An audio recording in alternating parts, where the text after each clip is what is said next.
नमस्कार दोस्तों, स्वागत है आपका लैब केयर हिंदी में। आज हम जानेंगे ये क्यों कराया जाता है और ब्लड सैंपल किस वायल में लिया जाता है, क्या फास्टिंग जरूरी है और सामान्य वैल्यूज क्या हैं। लिपिड प्रोफाइल क्या होता है? लिपिड प्रोफाइल एक ब्लड टेस्ट पैनल है जिससे खून में मौजूद अलग अलग प्रकार के कोलेस्टेरॉल और ट्राइग्लिसराइड्स की मात्रा का पता लगाया जाता है। इसमें आमतौर पर ये पैरामीटर्स शामिल होते हैं: total cholesterol triglycerides TG, HDL cholesterol, LDL cholesterol, VLDL cholesterol, non HDL cholesterol. कई लेबोरेटरीज में रिपोर्ट किया जाता है।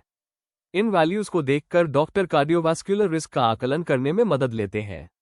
लिपिड प्रोफाइल क्यों कराया जाता है? लिपिड प्रोफाइल मुख्य रूप से हाई कोलेस्टेरॉल की पहचान के लिए, हार्ट डिजीज के रिस्क असेसमेंट के लिए, डायबिटीज या ओबेसिटी जैसे रिस्क फैक्टर्स में पहले से एबनॉर्मल कोलेस्टेरॉल की मॉनिटरिंग के लिए, कोलेस्टेरॉल कम करने वाली दवाओं के रिस्पॉन्स को मॉनिटर करने के लिए कराया जा सकता है।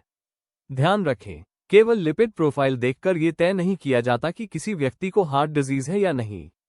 डॉक्टर उम्र, BP, diabetes, smoking, family history और अन्य फैक्टर्स को भी देखते हैं। नमूना किस शीशी में लेते हैं? लिपिड प्रोफाइल के लिए आमतौर पर सीरम सैंपल का उपयोग किया जाता है। लाल शीर्ष वाली सादी शीशी या पीला गोल top serum separator tube SST प्रयोगशाला में मान्य प्रोटोकॉल के अनुसार प्रयोग किया जा सकता है।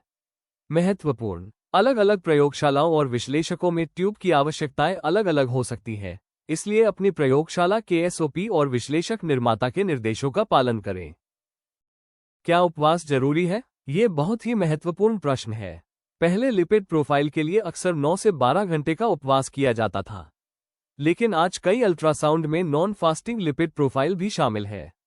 फिर भी कुछ स्थितियों में डॉक्टर फास्टिंग सैंपल की सलाह दे सकते हैं, खासकर जब ट्राइग्लिसराइड्स बहुत अधिक मात्रा में होता है। पहले टीजी बहुत चले हुए हैं। डॉक्टर विशेष रूप से उपवास परीक्षण लिपि प्रयोगशाला प्रोटोकॉल उपवास मांगता हो। उपवास के दौरान पानी सामान्य रूप से लिया जा सकता है, लेकिन चाय, कॉफी, दूध, भोजन और खाद्य पदार्थों से परहेज करना चाहिए जब तक स्वास्थ्य सेवा प्रदाता अलग अलग निर्देश न दे।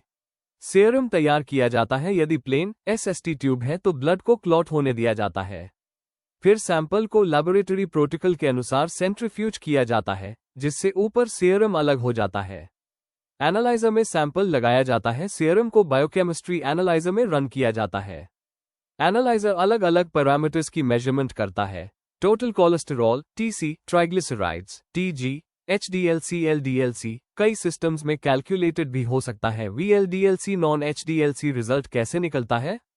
उदाहरण के लिए एनालाइजर से रिजल्ट आ सकता है: parameter result total cholesterol 200 milligrams पर डेसीलीटर, ट्राइग्लिसराइड्स 150 मिलीग्राम्स पर डेसीलीटर, एचडीएलसी 48 मिलीग्राम्स पर डेसीलीटर, एलडीएलसी 115 मिलीग्राम्स पर डेसीलीटर, वीएलडीएलसी 27 मिलीग्राम्स पर डेसीलीटर, नॉन एचडीएलसी 142 मिलीग्राम्स पर डेसीलीटर। इसके बाद लेबोरेटरी का सॉफ्टवेयर इन रिजल्ट्स को रेफरेंस रेंज के साथ रिपोर्ट में दिखाता है। एलडीएल कैलकुलेशन भी हो सकती है कुछ लेबोरेटरीज में। यदि उपयुक्त हो, एलडीएल को कैलकुलेशन से निकाला जाता है।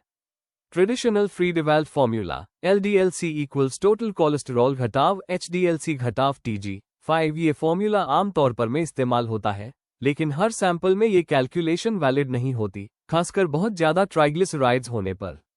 मॉडर्न एनालाइजर्स, डायरेक्ट मेथड्स भी इस्तेमाल किए जा सकते हैं। रिपोर्ट वैलिडेशन रिजल्ट आने के बाद लेबोरेटरी में quality control result review validation final report की प्रक्रिया होती है।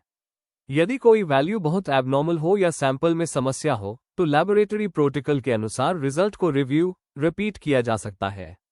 दोस्तों, लिपिड प्रोफाइल की रिपोर्ट सिर्फ मशीन से नंबर निकालकर नहीं बनती। पहले ब्लड सैंपल से सीरम तैयार किया जाता है, फिर एनालाइजर में टोटल कोलेस्टेरॉल, ट्राइग्लिसराइड्स और एचडीएल जैसे पैरामीटर्स की टेस्टिंग होती है। एलडीएल कुछ सिस्टम्स में डायरेक्टली और कुछ में कैलकुलेशन से निकाला जाता है। इसके बाद रिजल्ट्स को रेफरेंस रेंज के साथ वेरीफाई और वैलिडेट करके फाइनल रिपोर्ट जारी की जाती है। लिपिड प्रोफाइल कराने की जरूरत कब पड़ सकती है?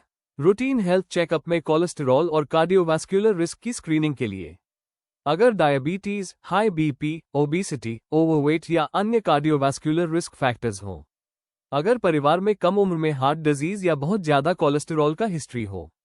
अगर पहले लिपिड प्रोफाइल एबनॉर्मल आया हो, तो डॉक्टर की सलाह से रिपीट मॉनिटरिंग के लिए। अगर कोलेस्टेरॉल कम करने की दवा चल रही हो, तो ट्रीटमेंट का रिस्पॉन्स देखने के लिए। अगर डॉक्टर को कार्डियोवास्कुलर डिजीज का रिस्क एसेस करना हो, बच्चों, युवाओं में भी कुछ परिस्थितियों में स्क्रीनिंग की जाती है, खासकर फैमिली हिस्ट्री या अन्य रिस्क फैक्टर्स होने पर। अलार्म क्लॉक कितने समय में दोबारा? इसका कोई एक फिक्स्ड इंटरवल सभी लोगों के लिए नहीं है। सामान्य लो रिस्क व्यक्ति में टेस्टिंग का अंतर डॉक्टर उम्र और रिस्क के अनुसार तय करते हैं। अगर कोलेस्टेरॉल एबनॉर्मल है या ट्रीटमेंट चल रहा है, तो ज्यादा जल्दी रिपीट करने की जरूरत हो सकती है। फास्टिंग जरूरी है? हर लिपिड प्रोफाइल के लिए फास्टिंग जरूरी नहीं होती। नॉन फास्टिंग टेस्ट कई परिस्थितियों में किया जा सकता है, लेकिन अगर ट्राइग्लिसराइड्स बढ़े हुए हो या डॉक्टर ने फास्टिंग टेस्ट लिखा हो, तो लैबोरेटरी डॉक्टर के निर्देश के अनुसार फास्टिंग करनी चाहिए। सिर्फ एक वैल्यू देखकर यह नहीं कहा जा सकता कि हार्ट डिजीज है। Lipid profile cardiovascular risk assessment में मदद करता है। फाइनल इंटरप्रिटेशन क्लिनिकल हिस्ट्री और दूसरे रिस्क फैक्टर्स के साथ होती है।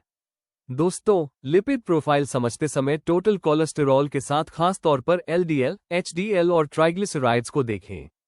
एलडीएल और ट्राइग्लिसराइड्स ज्यादा तथा एचडीएल कम होने पर डॉक्टर से सलाह लेना जरूरी है। रिपोर्ट देखकर अपने आप कोलेस्टेरॉल की दवा शुरू न करें। लिपिड प्रोफाइल में महत्वपूर्ण सावधानियां: सैंपल सही पेशेंट का होना चाहिए। सही ट्यूब का इस्तेमाल करें।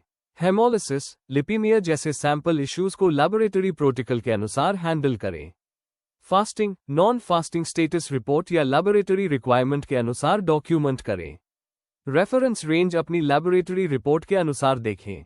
एक एबनॉर्मल रिजल्ट को हमेशा क्लिनिकल कॉन्टेक्स्ट में इंटरप्रेट करें। Clapboard outro. तो दोस्तों, आज हमने जाना कि लिपिड प्रोफाइल क्या होता है, इसे क्यों कराया जाता है, इसमें कौन कौन से पैरामीटर्स होते हैं, सैंपल किस वायल में लिया जाता है और रिपोर्ट को बेसिक लेवल पर कैसे समझा जाता है। अगर आपको ये जानकारी उपयोगी लगी हो तो लाइक, शेयर और कमेंट करें और ऐसी ही लैबोरेटरी और मेडिकल एजुकेशन की जानकारी के लिए लैब केयर हिंदी को सब्सक्राइब जरूर करें। धन्यवाद। जय हिंद।